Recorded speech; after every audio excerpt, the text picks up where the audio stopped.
முத 25 லட்சம் how to save your first 25 lakhs effectively in India அப்படின்றது தான் இதோடைய தலைப்பு. இதை மெயினா வந்து பாத்தீங்கன்னா நம்ம சம்பளம் வாங்குறவங்களுக்கு தான் இத ஒரு வழிகாட்டியா காட்ட போறோம். வாங்க நம்ம வந்து இது ஒரு இன்ட்ரெஸ்டிங்கான டாபிக். லைஃப்ல நிறைய பேத்துக்கு வந்து முதல் 25 லட்சம் எப்படி சேர்க்கணும்ன்றத ஒரு பெரிய ஆர்வத்தோட வெயிட் பண்ணிட்டு இருப்பாங்க. நாம அதை பார்ப்போம். முதல் 25 லட்சம் சேர்க்கறதுக்கு வந்து பாத்தீங்கன்னா உங்களுக்கு ஒரு நம்பிக்கை, ஒரு குறிக்கோள் ரெண்டும் வந்து இருந்ததுனாக்கா ஒரு 25 லட்சத்தை நீங்க வந்து அடையிறது ஒரு பெரிய விஷயமே கிடையாது. முதல் 25 லட்சம் நீங்க சேர்த்துட்டீங்கன்னாக்கா அது வந்து உங்களுக்கு மிகப்பெரிய ஒரு நம்பிக்கையையும் ஒரு நிதி ஒழுங்கையும், அதாவது பினான்சியல் டிசிப்ளினையும் கொடுக்கும். நீங்க அந்த 25 லட்சத்தை பில்ட் பண்ண கான்பிடன்ஸ்லயே ஒரு மோட்டிவேஷன் உங்களுக்கு கிடைக்கும். அதை பேஸ் பண்ணி உங்களுடைய 1 கோடி அப்படின்ற டார்கெட்டை நோக்கி நெக்ஸ்ட் நீங்க வந்து மூவ் ஆக ஆரம்பிக்கலாம். பொதுவா இந்த பினான்சியல் ஃபீல்டுல வந்து நடக்கிற தவறுகள் என்னென்னு சொல்லி பாத்தீங்கன்னா, அவங்க கிட்ட அதாவது வரவுக்கும் செலவுக்கும் போக இருக்கிறது தான் சேவிங்னு நம்ம சொல்லுவோம். அதை வந்து சேவிங்ஸ் அக்கௌண்ட்லயே விட்டு வைக்கிறது, இல்லாட்டினா ஆர்டி எஃப்டி மாதிரி ஒரு ட்ரெடிஷனலான கன்வென்ஷனலான வந்து ஒரு ப்ராடக்ட்ல இன்வெஸ்ட் பண்ணி வச்சாக்கா அதுல வந்து ரொம்ப லோ ரிட்டர்ன்ஸ் தான் வரணும். உதாரணத்துக்கு சேவிங்ஸ் அக்கௌண்ட்ல போட்டீங்கன்னாக்கா உங்களுக்கு 2-3% தான் உங்களுக்கு மாசமான இன்ட்ரெஸ்ட் கொடுப்பாங்க. அதாவது 2-3% பாத்தீங்கன்னாக்கா ஆனுவல். அதை வந்து 12ஆல வகுத்துட்டீங்கன்னாக்கா என்ன வருமோ அதுதான் உங்களுக்கு மந்த்லி கிடைக்கும். அதனால நம்மளோட இன்ஃபிளேஷனான 7% அது வந்து பீட் பண்ணாது. ஸோ சேவிங்ஸ் அக்கௌண்ட் உங்களுக்கு எந்த இடத்துலயும் உதவ போறதில்ல. அடுத்தது எந்த பினான்சியல் பிளானுமே இல்லாம பணத்தை வந்து மீதியா அப்படியே வந்து பேங்க்ல விட்டு வச்சிட்டு இருக்கிறது, இது வந்து இருக்கிறத விட பெரிய தவறு. ஏன்னா நம்ம வீட்டை விட்டு கிளம்புனாவே எங்க போகணுன்ற ஒரு முடிவோட தான் நம்ம வீட்டை விட்டு முதலடியே வெளியே எடுத்து வைக்கிறோம். அதனால எந்த பினான்சியல் பிளானும் இல்லாம இருக்கிறது ஒரு மிகப்பெரிய தவறு. அடுத்தது பாத்தீங்கன்னா எமோஷனல் இன்வெஸ்டிங். ஒரு பயத்திலயோ இல்ல பேராசையிலயோ யார் சொல்றாங்க என்ன சொல்றாங்கன்னு சொல்லிட்டு எந்த முயற்சியும் பண்ணாம நாம ஒரு சுய ஆராய்ச்சி பண்ணாம இவங்க சொல்றாங்க அவங்க சொல்றாங்கன்னு சொல்லி இன்வெஸ்ட் பண்றது, இது 3மே வந்து பாத்தீங்கன்னாக்கா மிகப்பெரிய ஒரு தவறுகள். இது வந்து உங்களை பணம் சேர்க்க விடாம தடுக்கிற மிகப்பெரிய காரணிகள்னு சொல்லலாம். நம்மளோட மைண்ட் செட் வந்து ஷிஃப்ட் ஆகணும். இது எப்படி எதுக்காகன்னு சொல்லி பாத்தீங்கன்னாக்கா, சேமிப்புங்கிறது பெரிய சம்பளம் வாங்குறது இல்ல, தொடர்ச்சியான பழக்கம் அப்படின்றது தான் இதுல வந்து முக்கியமானது. ஃபார் எக்ஸாம்பிள், இப்ப நீங்க வந்து 20,000 ரூபாய் சம்பளம் வாங்குறீங்க, 18,000 ரூபாய் செலவு பண்ணிட்டு மீதி 20,000 ரூபாய் சேவ் பண்ணுன்றது உங்களோட மைண்ட் செட்டா இருந்தாக்கா நீங்க உங்களுடைய பட்ஜெட் எல்லாத்தையுமே வந்து அந்த 18க்குள்ளாரே அடக்கிடுவீங்க. ஆனா நாம பாட்டுக்கு செலவு பண்ணிட்டு இருக்கலாம். இந்த மாசம் வந்து 2,000 ரூபாய் சேர்த்துட்டு அடுத்த மாசம் இஷ்டத்துக்கு செலவு பண்ணாக்கா நீங்க வந்து எங்கேயுமே இருக்க மாட்டீங்க, பின்னாடிதான் இருக்கிற இடத்துல இருந்து போயிட்டே இருப்பீங்க. இதுல இருந்து என்ன தெரியுதுன்னா, உங்களுக்கு சேவிங் ஹேபிட் வந்து வளரணும். எவ்வளவு சம்பாதிக்கிறீங்கன்றது முக்கியம் இல்ல, எவ்வளவு சேமிக்கிறீங்கன்றது தான் இதுல ரொம்ப முக்கியம். இதுக்கு அடுத்தது பாத்தீங்கன்னா step 1, budget and track your expenses. அதாவது நீங்க வந்து ஒரு சம்பளதாரரா இருந்தா உங்களுக்கு மாசம் இவ்வளவுதான் சம்பளம் வரும்னு உங்களுக்கு டே 1லயே தெரியும். இல்ல அடுத்த 1 வருஷத்துக்கு என்ன சம்பளம் வர போறது ஒரு இன்கிரிமெண்ட் வந்தோடனே உங்களுக்கு தெரிஞ்சிடும். நீங்க உங்களுடைய நீட்ஸ், வான்ட்ஸ் அண்ட் அதுக்கு அடுத்தது வந்து பாத்தீங்கன்னாக்கா நம்ம சேவிங்ஸ், இது 3லயுமே வந்து நீங்க வந்து பிளான் பண்ணணும். அதாவது நீட்ஸ்ன்றது உங்களுடைய தேவைகள், உணவு, உடை, இருப்பிடம்ன்றதெல்லாம் வந்து பாத்தீங்கன்னா தேவை. இதுக்குதான் வந்து 50-30-20 ரூல் வந்து சொல்லுவாங்க. அதாவது உங்களுடைய நீங்க நீட்ஸுக்காக மேக்சிமம் 50% வரைக்கும் செலவழிக்கலாம் உங்களுடைய அடிப்படை தேவைகளுக்காக. விருப்பத்துக்காக வான்ஸ்ன்றது இந்த கம்ப்யூட்டரு இல்ல ஒரு போனு, செல்போனு இல்ல டிவி, வாஷிங் மிஷின் இல்ல வேற ஏதாவது கேட்கெட்ஸ், இதெல்லாம் பாத்தீங்கன்னா உங்களுடைய வான்ஸ். அது இல்லாம கூட உங்களால உயிரோடு இருக்க முடியும். அதெல்லாம் வந்து வான்ஸ்ல சேரும். அதுக்கு வந்து 30% வரைக்கும் செலவழிக்கலாம். மீதி ஒரு 20% நீங்க சேமிச்சாதான் உங்களுடைய ஃபியூச்சரை வந்து செக்யூர் பண்ண முடியும்.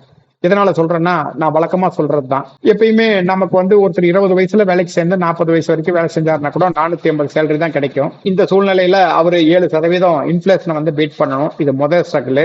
ரெண்டாவது பாத்தீங்கன்னா 20 வயசுல அவருக்கு மேரேஜ் ஆயிருக்காது, அதுக்கு மேல அவருக்கு மேரேஜ் ஆகும், குழந்தை பிறக்கும், அவங்களுடைய பெத்தவங்களுக்கு வயசாகும், பெத்தவங்களையும் பாத்துக்கணும், அப்புறம் இவருக்கும் வயசாகும், இவரையும் பாத்துக்கணும், இவங்க குழந்தைங்களுக்கும் மேரேஜ் நடக்கும், எஜுகேஷன் முடிஞ்சு அதுக்கும் ஒரு செலவு பண்ண வேண்டியிருக்கும். ஸோ இந்த 450 மாசம் சேலரி வச்சு அவரு அவருடைய 450 மாசத்தையும் பாத்துக்கணும். ஃபியூச்சர்ல அவர் ஒரு 30-40 வருஷம் உயிரோடு இருந்தாருன்னா அந்த 420 இருந்து 450 மாசத்தையும் பாத்துக்கணும்னாக்கா நீங்க இந்த எஃப்டி ஆர் பேங்க் டெபாசிட் இல்ல சேவிங்ஸ் அக்கௌண்ட் இல்ல ஆர்டி இல்ல பிபிஎஃப் இல்ல பிஎஃப் இல்ல என்பிஎஸ் இந்த மாதிரி எந்த இன்ஸ்ட்ருமெண்ட்ல போட்டீங்கனாலும் உங்களால இன்ஃபிளேஷனை பீட் பண்ணி மேக்சிமம் 1 or 2% தான் சேவ் பண்ண முடியும். அதனால உங்களுடைய வருமானத்துக்கு தகுந்த மாதிரி நீங்க உங்களுடைய இன்வெஸ்ட்மெண்ட் ஸ்ட்ராட்டஜி வந்து மாத்தணும். அதுதான் ஃபர்ஸ்ட் ஸ்டெப். இதுக்கு ஃபர்ஸ்ட் ஸ்டெப்னு ஏன் சொல்றோம்னாக்கா நீங்க உங்களுடைய தேவைகளை சுருக்கலைன்னா உங்களால சேவிங்ஸ் வந்து அதிகமா பண்ண முடியாது. அதனால பட்ஜெட் பண்ணுங்க, உங்களோட எக்ஸ்பென்சஸை ட்ராக் பண்ணுங்க, எது தேவையில்லையோ அதையெல்லாம் கட் பண்ணுங்க. அப்பதான் உங்களால அதிக சேமிப்பு கொண்டு வர முடியும். நீங்க ஒரு எமர்ஜென்சி ஃபண்டை வந்து எப்பயுமே பில்டு பண்ணிக்கணும். என்னடா யாரை கேட்டாலும் இதையே சொல்றாங்கன்னு கேட்டீங்கன்னாக்கா நமக்கு இப்ப இருக்கிற அன்சர்டன் வேர்ல்டுல எப்ப மட்டும் வேலை போகும், இல்ல பெத்தவங்க எங்கேயாவது இப்ப வந்து நம்ம லாஜிஸ்டிக் இன்ஃப்ராஸ்ட்ரக்சர் டெவலப் ஆனதுனால கம்யூட்டிங் வந்து அதிகமாயிடுச்சு. ஏதாவது ஒரு ஆக்சிடென்ட் ஒன்று ஆகும், பெத்தவங்களுக்கு பண்ண வேண்டியிருக்கும், ஒரு சிலர் உங்க கூட பிறந்தவங்களுக்கு பண்ண வேண்டியிருக்கும், வீட்டில் இருக்கிற பொருள் ஏதாவது ஒன்று உடையும். இந்த மாதிரி நமக்கு அறியாம வர்றது தான் எமர்ஜென்சி. அது நம்ம கையில இல்லாதது, ஆக்சிடென்டெல்லாம் நடக்கிறது எல்லாம் எமர்ஜென்சி. அதுக்காக நீங்க குறைஞ்சபட்சம் ஒரு 6 மாசத்துல இருந்து 8 மாசம் உங்களுடைய குடும்ப செலவை வந்து பேங்க் அக்கௌண்ட்ல லிக்விட் கேஷாவோ இல்ல பேங்க் அக்கௌண்ட்லயோ இல்ல வந்து நீங்க மியூச்சுவல் ஃபண்ட்ல ஒரு லிக்விட் ஃபண்ட்லயோ போட்டு வச்சிருக்கிறது நல்லது. அப்பதான் நீங்க இன்வெஸ்ட்மெண்ட்ல கைய வைக்க மாட்டீங்க. மூணாவது வந்து பாத்தீங்கன்னாக்கா ஸ்டார்ட் இன்வெஸ்டிங் ஏர்லி. அதாவது எவ்வளவு சீக்கிரம் நீங்க இன்வெஸ்ட் பண்ண ஆரம்பிக்கிறீங்களோ பவர் ஆஃப் காம்பவுண்டிங் அவ்வளவு வேகமா வேலை செய்யும். இதை வந்து நான் மட்டும் இல்ல, எல்லா பினான்சியல் அட்வைசரும் இதை தான் சொல்லுவாங்க. வாரன் பஃபெட்டும் அதை தான் சொல்றாரு. 8th wonder of the world power of compounding. Power of காம்பவுண்டிங்னா என்னன்னு கேட்டீங்கன்னா, இப்ப செஸ் கட்டத்தை ஒண்ணு எடுத்துட்டு முதல் கட்டத்துல ஒரு நெல், 2வது கட்டத்துல 2, 3வது கட்டத்துல அது 4, 4வது கட்டத்துல வர்ற வந்து பாத்தீங்கன்னா அது 16, 5வது கட்டத்துக்கு போகப்பே அது 256. இந்த மாதிரிதான் பவர் ஆஃப் காம்பவுண்டிங் வந்து ஒரு பெரிய மேஜிக். இந்த வருஷம் 100 ரூபாய் நீங்க இன்வெஸ்ட் பண்ணீங்கன்னா ஒரு 10% ரிட்டர்ன்ஸ்னா அடுத்த வருஷம் 110. இந்த 110ல இருந்து 10% ஏறிச்சுனாக்கா 121, அடுத்த வருஷம் 120 கிடையாது. இதை நீங்க வந்து புரிஞ்சுங்க. ஒரு பெரிய பிளைட் இறங்கணும்னாவோ இல்ல வந்து டேக் ஆஃப் ஆகணும்னாவோ லாங்கர் ரன்வே வேணும். குட்டி பிளைட்டுக்கு அது தேவையில்லை. நீங்க பெருசா வந்து ஒரு கார்பஸ் சேர்க்கணும்னாக்கா நீங்க உங்களுடைய early 20sலயே வந்து சேவிங்ஸ் ஆரம்பிச்சிட்டீங்கன்னாக்கா 25 லட்சத்தை ஒரு 10-12 வருஷத்துல வெறும் 10,000 ரூபாய் எஸ்ஐபி பண்ணாவே உங்களால 12% ரிட்டர்ன்ஸ்லயே அடைய முடியும். 12%ன்றது நம்மளுடைய இன்னைக்கு பிஎஸ்சி மார்க்கெட் வந்து பிஎஸ்சி சென்செக்ஸ் நான் வந்து சொல்றேன். அது வந்து 14%, 13.89% வந்து ஆவரேஜ் லாஸ்ட் 40 இயர்ஸ்ல கொடுத்துருக்கு.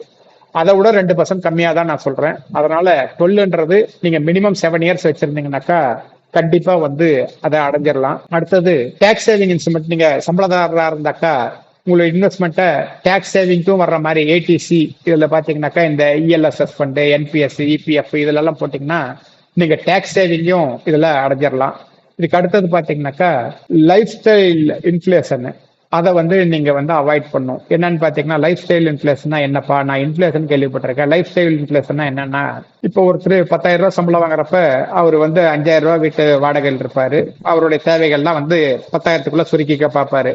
இதே அவருக்கு 20,000 சம்பளம் ஆயிடுச்சுனாக்கா அவர் வந்து லைஃப் அப்கிரேட் பண்ணிக்குவாரு, 10,000 ரூபாய் வீட்டுக்கு வந்து போயிடுவாரு. அந்த மாதிரி போகாம டிலேடு கிராட்டிபிகேஷன், நீங்க வந்து இந்த மாதிரி சம்பளத்துக்கு ஏற்ற மாதிரி உங்களோட லைஃப் ஸ்டைல மாத்திக்காம நீங்க உங்களோட செலவுகளை சுருக்கிக்கிட்டே இல்ல அதே இடத்துல இருந்தீங்கன்னாக்கா உங்களோட சேவிங்ஸ் ரேட் வந்து இன்க்ரீஸ் ஆகும். உங்களுடைய டார்கெட்டை நீங்க ஃபாஸ்டா அச்சீவ் ஆகலாம். அதனாலதான் அவாய்ட் லைஃப் ஸ்டைல் இன்ஃபிளேஷன்ன்றது 5வது ஸ்டெப்பா சொல்றோம்.